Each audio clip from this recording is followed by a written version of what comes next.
جوړ تازه تکړه. زه نن غواړم چې تاسو ته یو ډېر نامي چم وکړم.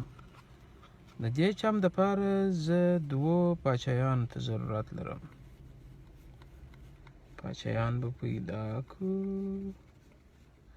دا دی د 2 پاچایان.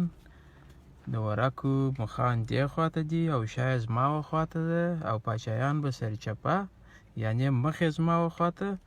د ورقو یو به د ورقو په سر کې او بل به هم د ورقو په پای ته نږدې په دا 2 نکاتو کې سره ځای پر ځای کړو او په ډېر واضح شکل به ورق کې ورننه باسو. او اوس راځي چې یو ورق انتخاب کړو. د دې 2 پاچایانو وظیفه دا ده چې ستاسو انتخاب شوی ورقه انتخاب کړي، دغه کې وبخښه پیدا کړي. نو د دا منځه څه به یو ورقه انتخاب کړو.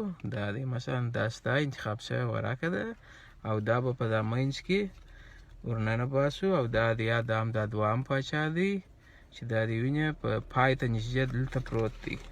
صحیح. او اوس ګوره چې دا زه داسې کړمه، پاچایان ورک شو. ګوره اول پاچا ورک شو او دا پاچایان چیرې دي؟ دوی ستاسو په ورقه پسې ګرځي. اوس چې یو څو ثانیې نور هم انتظار وکړو.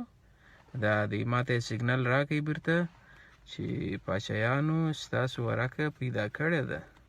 دا دی وینې پاچایان په منځ کې پیدا شوه او چې تاسو ګورئ په منځ کې یو ورقه راګیر کړې ده.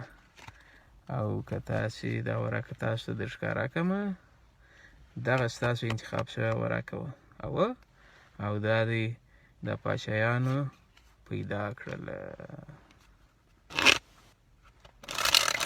نو دا و د نن ورځې نوی چم. ډېر تشکر. د خدای په امان.